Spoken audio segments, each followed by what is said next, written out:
Welcome to the Jill on Money Show. It is Tuesday, the 4th of July. Happy Independence Day. In honor of Independence Day, we are going to re-air a portion of an interview that we did with Ken Langone. Now, Ken Langone has had quite a history, by the way. If you live in New York, you probably know him, know the name because you go by NYU and there's like the Langone Hospital. But for those of us who are old enough to remember, Ken Langone was one of the folks involved with starting Home Depot. And this goes back because he had an investment banking background and he did some business with Ross Perot and then came Home Depot. Well, he came on our podcast, joined us in the studio after he had written and released a book called I Love Capitalism. And the subtitle is An American Story. So what we thought would be fun for you is if you didn't hear that interview, it is kind of an interesting way to think about Independence Day through a financial angle. And so if you dig this, go buy Ken's book. It was, I think 2018 was when we had him in the studio. So he's a great storyteller and a lot of fun. So the kid from Long Island makes good. Here is our interview with Ken Langone. You were born to Italian-American parents on the North Shore of Long Island. Yep. Who's first generation? Your grandparents or your parents? My parents are first generation. Your parents are first generation. Working class. Dad was a plumber? My father was a plumber. He went to the 8th grade. Yep. My mother worked in the school cafeteria. She went to the 7th grade. And you lived on what you sort of describe as like the bad side of the tracks in a nice town. It was where the poor people lived. Yeah. You know, I think my parents paid $4,000 for the house they bought, which they couldn't buy, and they were renting the house for a few years. It was right by the public school. How is it that your parents, who were not educated, were so encouraging that you become educated? Because a lot of people who grew up as tradespeople, children of tradespeople, go into the trade. My father made me learn to be a plumber. On weekends in high school, I used to help him, so I could do all the things a plumber does: wipe a joint, hit a joint for copper tubing with lead, thread a pipe, cut pipe, all this stuff. This is great because I need some work on my apartment. Go to Home Depot. We got a lot of people that can really help you, and we got great prices and everything you need. Okay. Okay, so you learn the trade, but what was it that they knew about being educated? My parents, God bless them, didn't blame themselves for where they were. They felt if they had the chance for an education, they'd have done better than they did. And we used to go to my grandparents in Port Washington for lunch every Sunday. They all got together. We would drive through a wealthy section of town called Roslyn Estates. And when we would drive through there, every time we drive through there, Mom would say to me, I was sitting in the back of the panel truck. She was sitting in the front on a makeshift seat. And she'd say, would you like to live here someday? And I said, yes. She said, well, you're going to have to work hard and get an education. So she knew. Okay. Well, they understood because they knew they could be capable of doing so much more, but they lacked the tickets. And meanwhile, they're telling you be educated, and you say you weren't such a great student. I didn't, I wanted to make money. I hear you. You say it in like very plain English, right here on page 6. I loved making money. Yeah, I delivered newspapers. I was a caddy. I worked in a gas station. I worked in a butcher shop. I used to take the cardboard out from the liquor store. There was a supermarket in Roslyn called M&H that opened up. At the same time I was working for the butcher shop, which was a competitor.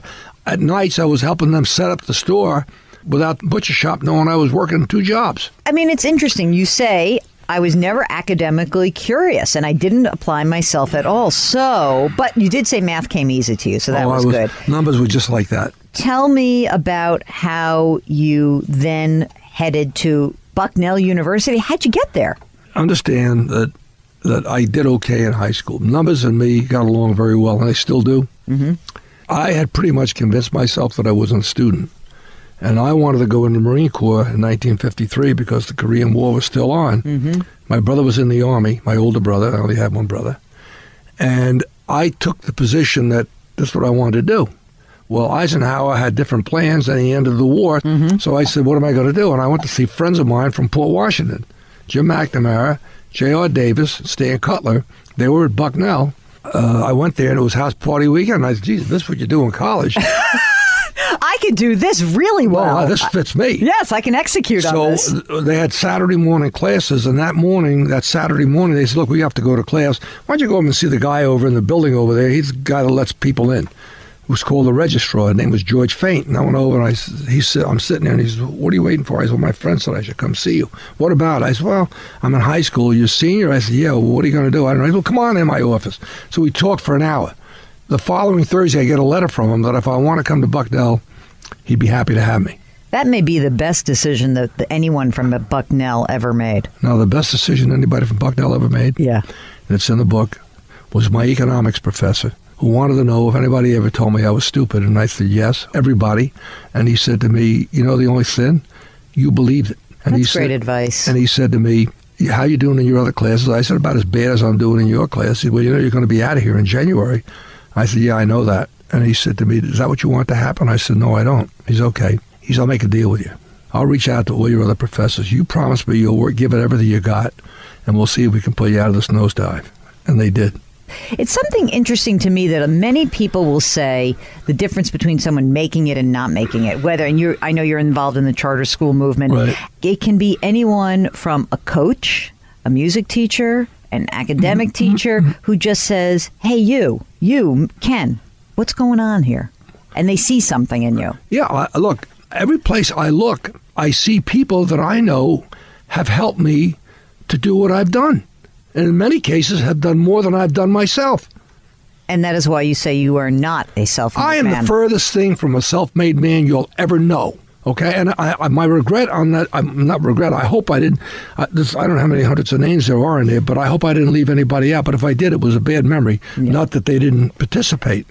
Let's talk a little bit about how you left college and you said you're going to go, it's like where the bank robber goes, he's going to go to the bank. That's where the money is. Right. You said the money's in Wall Street. So you graduate and you go talk to some folks. I do love this advice from Maurice Hart, and he says, quote, let me tell you the lay of the land. We have Jewish firms for Jewish kids. We have WASP firms for WASP kids. The Irish, we make the clerks. We put them on the floor of the stock exchange. Italian kids like you, we put in the back office. What'd you think when you heard that? I didn't appreciate the fact that it was discrimination. But I knew one thing. I made my mind up. That ain't going to hold me back. You have no idea the price we're paying for our entitlement system in America. Not the money, but the number of people that don't get a chance to develop self-respect by doing it for themselves. You got to respect yourself first before you're going to respect anybody else. Somebody who has no respect for themselves has a difficult time seeing good in somebody else. I view that more as an opportunity than as a setback. So I want to talk a little bit about how you did get into Wall Street selling securities, and that was in the early 60s, and talk a little bit about what you did and how you then ultimately met Ross Perot. Okay. I was called back. I was in the Army once in 58 for 6 months, and then I got called back when they built the wall around Berlin in 61. When I got out in June of 62, Wall Street had the biggest crash it had had since 1929 in May, and everybody was leaving Wall Street. And I said, hey, this is my moment to strike. And my father-in-law, God bless him, he was in the business, and he set me up with a series of appointments. And the fact that people were leaving and the firms were cutting back, I kept going. And I really was getting discouraged, but I wasn't going to give up. I had a wife and one child, and a second one due in September of that year. And I met a man, and he said to me, I'd like to hire you. His name was Jack Cullen. He said, I'd like to hire you. But he said, we're cutting back, and we just can't do it. And I said, but he said, I think you're going to be a big success. He said, I think you got certain talent. I said, what's that? He said, well, you strike me as a very sensitive guy, and that's a great, great talent to have if you're going to sell. So he thanked me and said he couldn't help me. And I got in the elevator, and I went down to the floor, down to the lobby, and I thought to myself, I said, wait a minute. I went right back upstairs, and I said, I'd like to see Mr. Cullen again. And I went in, and he said, what's up? Did you forget something? I said, no. I said, let me ask you a question. What do you pay a secretary? He said, we pay him about $150 a week. I said, can you pay me as a secretary? He said, what do you mean? I said, can you pay me $150 a week? He said, well, you can't make it on that. I said, no, that's my problem. I was teaching at NYU at night.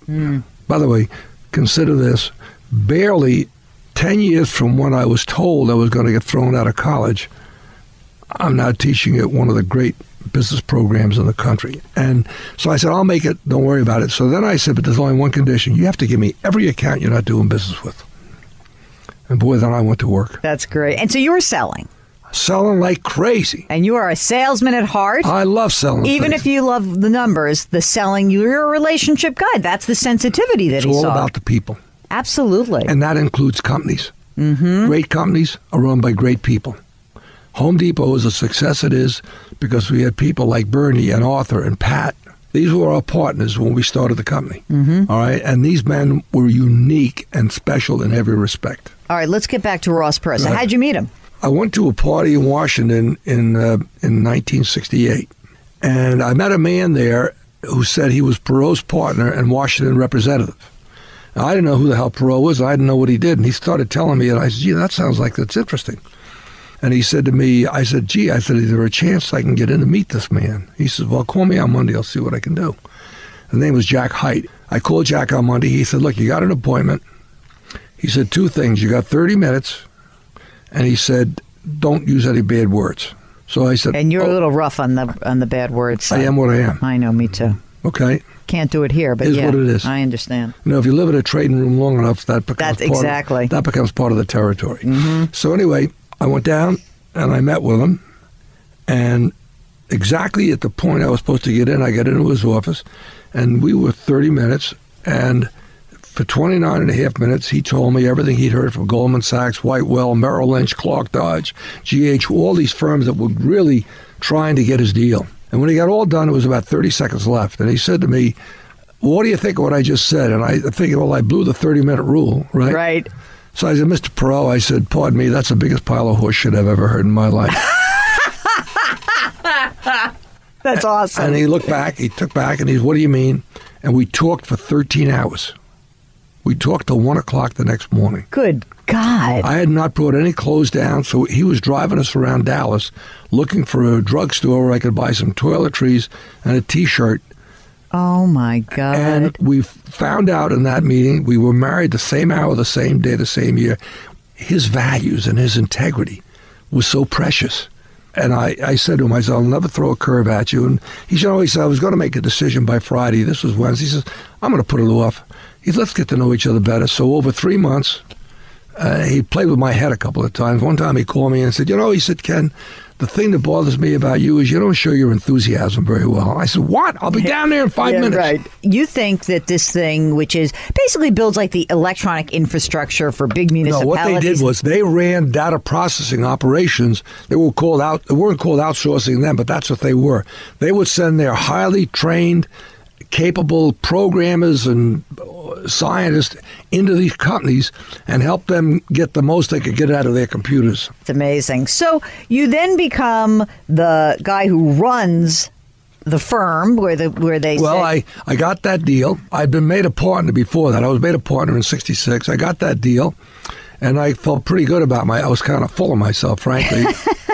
I think today I might be less arrogant than I was then, but I was floating around. I got this deal from all these other firms, and I did it, blah, blah, blah. By the way, I didn't do it alone. Again, we had a team of people at Pressbridge that were fabulous. And when I gave this big number to Perot, 100 times earnings was an unheard of multiple. Yeah, and you got more than that. He got 115. He thought, when he asked me driving through the tunnel to sign the papers in Jersey, he said, well, this is when you're going to tell me I'm not getting 100. I said, you're right. And he got a little perplexed. And his wife, Margaret, was in the car with me, and we're in the back seat of a limousine, 2 seats, looking at each other. And I said, yeah, you're not going to get 100 times earning. He said, see, Margaret, we're all alike up here, blah, blah, blah, blah, blah, blah. I said, okay, look, if you want 100, that's okay with me. So then Margaret said, well, what were you going to do it at? I said, well, I was going to do it at 115 times earnings, but if he only wants 100. Yeah, that's fine. We did it at 115 times earnings, by the way. So I want to just flash forward, and I would love for you to tell the story of Bernie Marcus, Arthur Blank, and the roots of the Home Depot. Okay. The roots started, a very good friend of mine in Philadelphia, Gary Obaum, had a chain of home centers who I had brought public called Panorama. And they were experiencing difficulties, 75, 76. And Gary had hired me as a consultant.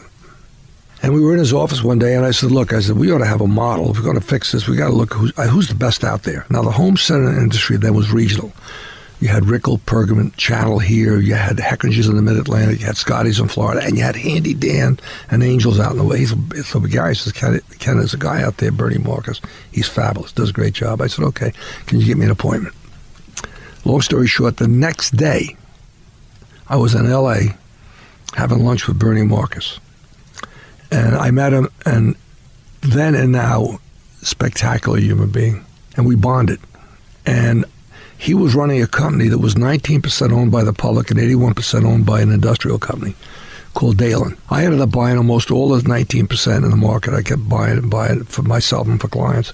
And he persuaded me one day to sell my stock to the guy that owned 81%. And I said, look, the guy doesn't like you, and he's going to fire you. And he said, no, he needs me. He didn't know the business. I said, I'm telling you, I'm warning you. Nope.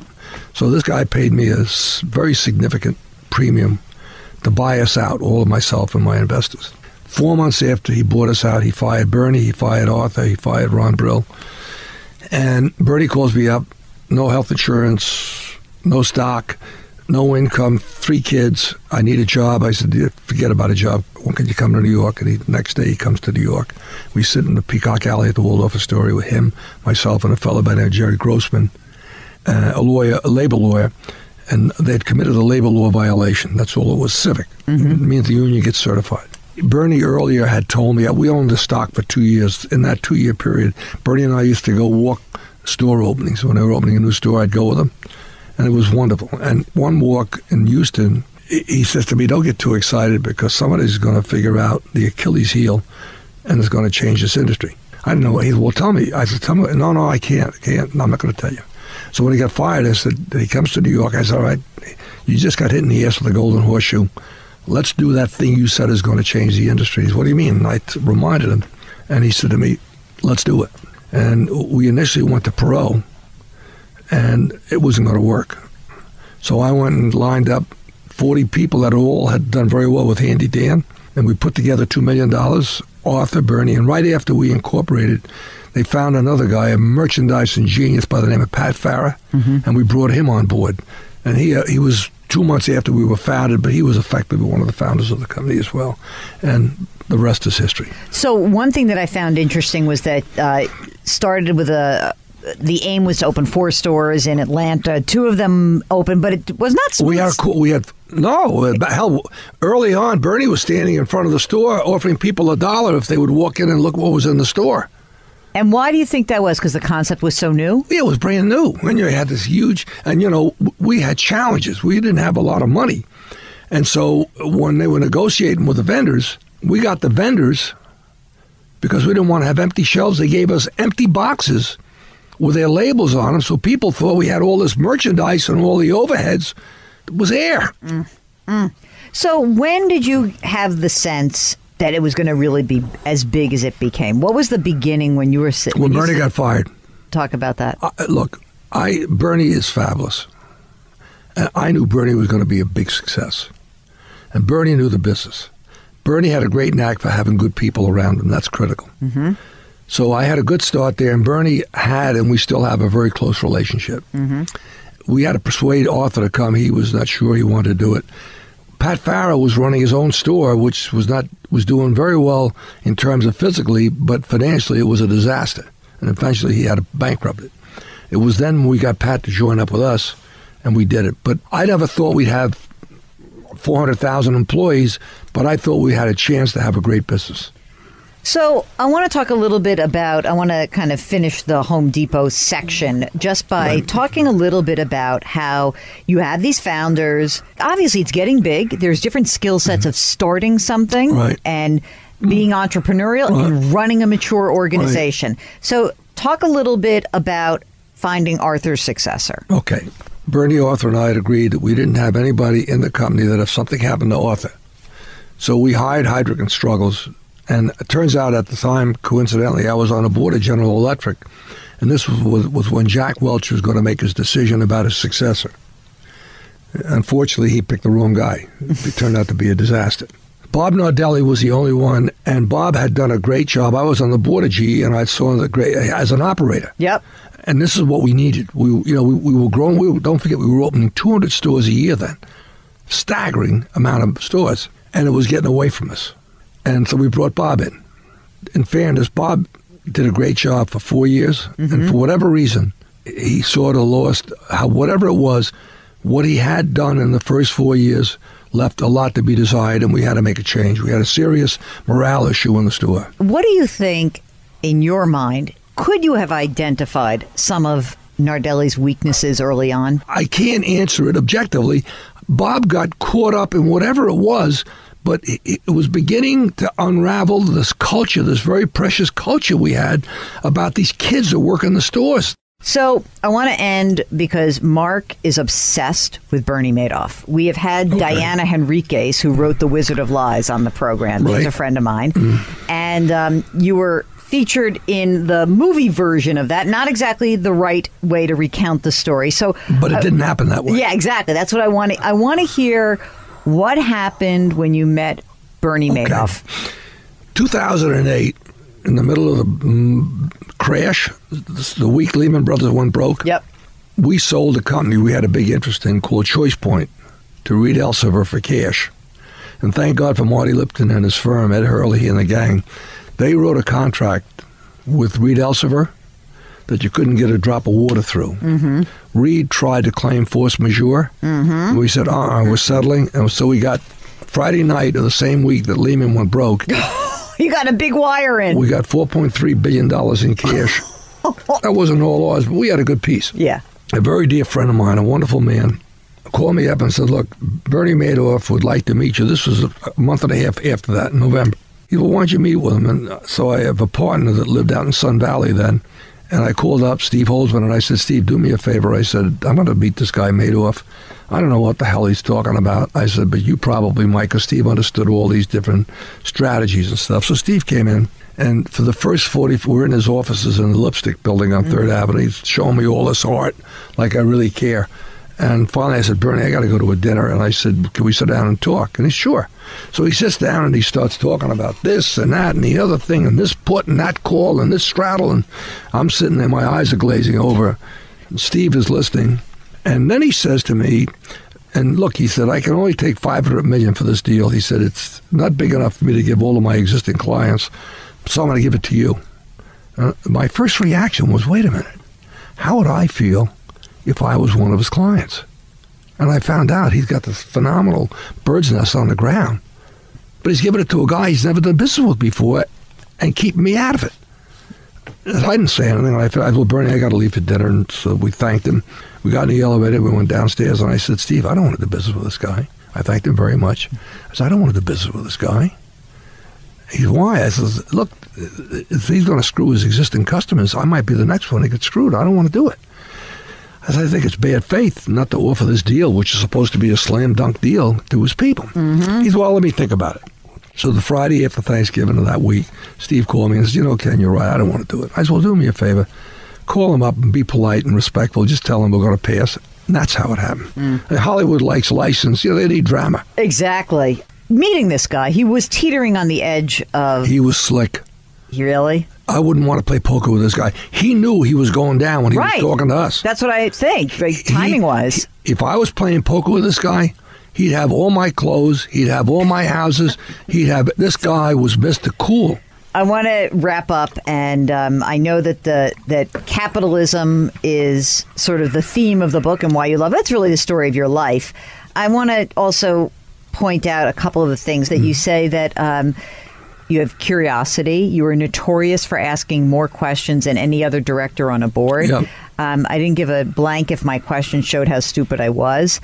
You also, I guess, what was interesting is that you note that this is not a zero-sum game. And you say in the book you were a lifelong Republican for some time, but you also have spoken publicly about how you're concerned about income inequality. Absolutely.